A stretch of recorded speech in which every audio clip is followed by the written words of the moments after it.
Ladies and gentlemen, it is freaking. No, don't mind all the tabs I open. It is school time. Okay, I'm in school. It is freaking Timo time. As promised yesterday, I was gonna make a Timo Meier trade based on historical data video. Shout out to Ice Cold Takes again for the idea. He loves these videos and I love making them.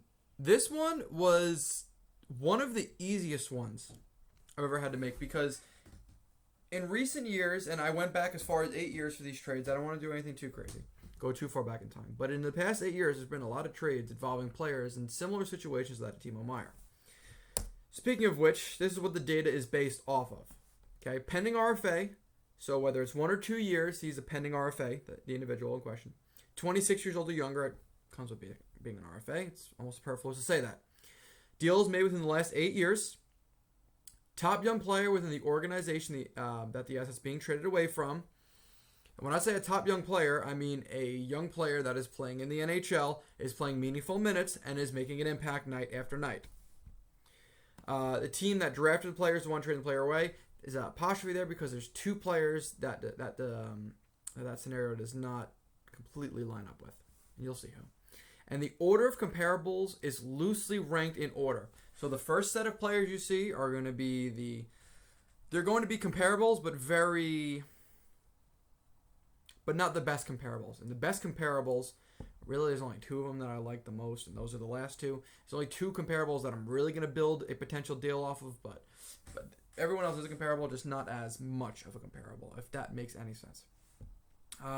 No need to over-explain this. No need to overdo it. If this is your first time ever watching one of my NHL trade comparison videos or comparable videos, welcome. This is a lot of fun. It's very interesting. It makes you think. If you go on, talk spaces like Cap Friendly or on Twitter, everyone thinks they're going to get the world for their player. There are people that seriously exist out there that think Patrick Kane is going to get Alexei Lafreniere, a prospect, and 2 first-round picks. We deal with dollars and cents here. Specifically cents. S-E-N-S-E. Okay? The NHL is a creature of habit. Things that have happened before are bound to happen again. GMs tend not to stray away from the norm, and that's why whenever I make these videos, they end up being pretty comparable with whatever the player gets in return.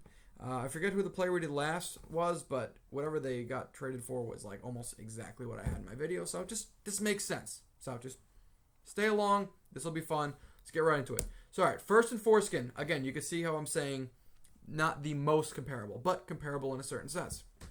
Arturi Lehkonen is a pending RFA. He was traded at the trade deadline, which it seems likely that Timo Meier will be traded at the deadline.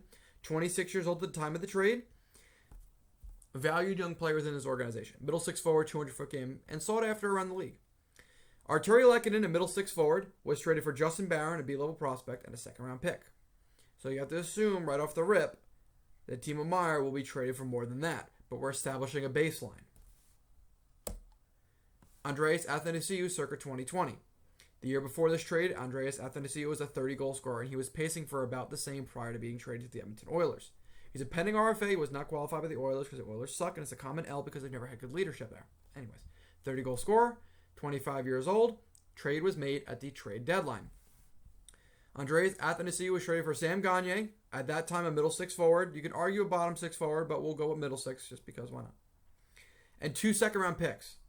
So we've almost extended the baseline here because you could potentially argue that Sam Gagner and 2 second-round picks might be worth more than Justin Barron and a second-round pick.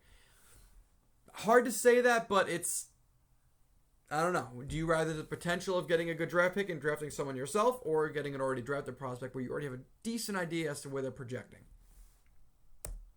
Pavel Buchnevich. This is more of a meme than anything because I'm still sour over this trade.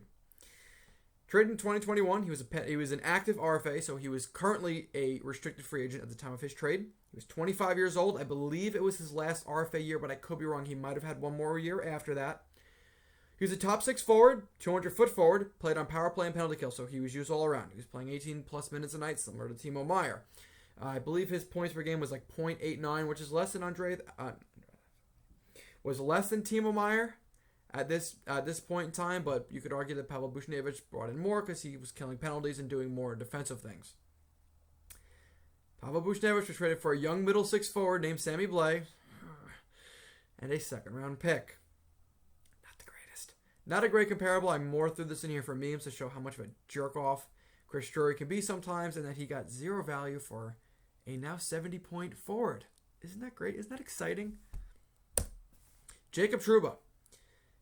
Why is Jacob Trouba in here? Well, one major reason. He was a very highly sought-after trade target. Despite where Jacob Trouba lies within the Rangers organization in the NHL now, in other words, not nearly as good or as valued. At the time Jacob Trouba was traded, he was a pretty sought-after target. I mean, I felt like every other trade on the cap-friendly Armchair GM forum for like 3 straight years was Jacob Trouba. 25-year-old active RFA was his last RFA year, so it could have been a year rental or longer. Highly sought-after trade target, a 50-point all-scenario defenseman. Arguably a top 2 defenseman. The Rangers acquired him. People said, oh, the Rangers got a top 2 defenseman. Maybe it didn't turn out that way, but that was the value he had. Same way Timo Meier was looked at as a top winger, Trouba was looked at as a top defenseman. Jacob Trouba was traded for a first-round pick. I believe it was 18th or 19th overall. They drafted Ville Heinola. And Neil Pionk. Young top 4 D-man or young replacement. Young replacement is the key term there. Replacement. Replacing the asset you got rid of. And getting another asset on top of it, a first-round pick. I actually think the Jacob Trouba comparable is almost as comparable as some of the other ones, but because he's a defenseman, that could get a little iffy sometimes, and the fact that Jacob Trouba, I believe, formally had requested a trade, it makes it even more difficult to gauge, but still, comparable nonetheless. Ryan O'Reilly, circa 2015, the only player that goes past a 2019 era. 24 years old, he had 1 year remaining on his contract, and he would have been an RFA. He was a top young center in the league. He was highly sought after by literally everybody, and he was traded for a haul. 3 B prospects, one with NHL experience, and a second-round pick. Now, the reason this one is not higher on the list is because in 2015, the salary cap was a factor, but wasn't as big as a factor as it is today. Even the top teams who didn't have a lot of money had a lot more money than teams that had no money today. So it's a tough gauge, but it's a gauge nonetheless. These last 2 are the ones that I want to focus on the most. Kevin Fiala, active RFA, 25, turned 26 years old when he signed, 25 when acquired, 26 when signed. 30 goal, point per game, top NHL winger, 85 points here he was traded. Traded for Brock Faber, a B-level prospect, and a first-round pick. In the era of the cap crunch, this is likely what you're going to see. Alex Debrincat, the last one we'll look at. 1 year left until the final RFA year, so you signed for a year, and they had 1 year of RFA after. Multiple 30, 40, 70-point player, and a top NHL winger. Traded for the 7th overall pick this past year. I believe the Blackhawks drafted Kevin Korchinski with that pick. A second-round pick and a third-round pick. It's a tough one. Both players traded the draft. Fiala only had a year left. Debrincat technically has 2 years left. So what variables of all these players should we consider the most? We consider the fact that Timo Meier is 26 years old. He has pretty much 1 year left after this year. It's pending RFA with a $10 million qualifying offer, which is a bit of a dissuasion, not a persuasion, for teams to acquire him.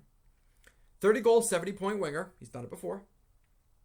1 more RFA a year, so if you acquire him at the deadline, it's a 1.5 year rental, or something along those lines. The deal will presumably be made at the trade deadline. And another variable is the current NHL cap crunch, which is pretty much strangling teams right now. Thanks, Gary. Love you. Jerk off. If I was going to project an offer layout, it would look something like this. A first-round pick in this year's draft. It's a very good draft. A young roster player, meaning they have RFA years, plural. A B-level prospect. And a conditional third-round pick that could turn to a second-round pick. Conditions could be anything along the lines of how far a team gets with Timo Meier on their team, or if the team re-signs Timo Meier for how long, yada, yada, yada, yada, yada. But this would be a quote-unquote reasonable comparison. Almost, if you compare them to the Debrincat and Fiala trades, this is actually more than they got for those players on a weird technicality. But in order to avoid getting screamed at in the comments, because I know people are looking at it like, oh, that's ridiculous. They're going to get 2 first. They're going to get the whole NHL for him. No, they're not. Okay. Like I said, we deal in dollars and cents, S-E-N-S-E type cents. Shit that happens in the past. Timo Meier is not getting traded for the most of any player in NHL history. He's likely going to get traded for what players in similar scenarios that he is currently in were traded for. So sit down, put on your damn seatbelt, and relax, and deal with the realism that is the NHL. Now, for all of us Rangers fans that clicked on this video, because I know there are many of you, and this being a Rangers channel, I had to do one myself. I made 2 trade offers from the New York Rangers to the San Jose Sharks for Timo Meier. The first one was an obvious throw-in, more of a fan package, and one that's been thrown on Twitter a little bit. Alexei Lafreniere and a second-round pick. I don't really see that one happening. What I see the San Jose Sharks wanting or considering more would be one of the Rangers' 2023 first-round picks, a B prospect along the lines of Robertson, Cully, Garanda, Berard. The Rangers will not trade Brendan Hoffman. They will not trade Adam Sikora. And after that, pretty much anyone else is available. You could argue at least. Vitaly Kravtsov being a young roster player.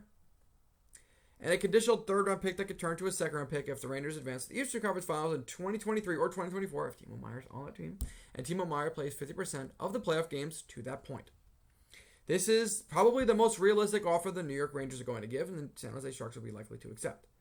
Again, teams are not going to pay hand over fist when comparable players in the past, you could argue more valuable players than that of Alex Debrincat and maybe Kevin Fiala. Kevin Fiala is a tough one, but definitely Alex Debrincat, a multiple-time 40-goal scorer, got, in terms of value, relatively equal to value of this. Maybe they got a little bit more, maybe they got a little bit less. It's all arbitrary at that point. But if the Rangers were to make an offer to the San Jose Sharks, I would expect it to be structured more like trade 2, not trade 1. This is not considering the cap crunch the Rangers are going to be in going into this offseason. This is assuming they're going to make more moves, this, that, and the other thing. This right here is just if the Rangers were going to make an offer today for this season and this season only, this is most likely what it would look like. If the Rangers decided they didn't want to re-sign or couldn't re-sign Timo Meier, they would trade Timo Meier away and receive a similar package to what they gave up for him. Deal? Deal. Thank you guys for watching. You guys comment all your thoughts on all my comparables. Maybe this is a comparable I missed that you had in mind that could have been a little bit better, smarter. You tell me. I just gave you the information that I dug for in the last 48 hours. You know I love doing these videos. I'd like to do another one. Timo Meier is really the only player at the trade deadline that I think is like super, super out there. They'd be like, wow, you know, this guy could really get an interesting haul and has a lot of comparables. Oh, I'm sorry, doesn't have a ton of comparables. So not a big pile to choose from in the past 8 or so years. Of course, you got guys like Dylan Larkin who are pending UFA, and there's tons of pending UFAs that were captains of their teams that were traded. I could go on those for days and days and days. But Timo Meier was an interesting case because there's not a ton of comparables to choose from. That's why we only had, 7 or 8 of them. But still, interesting nonetheless. You guys comment on all your thoughts, so you guys let me know, and let's see what happens. Take care, y'all. Peace.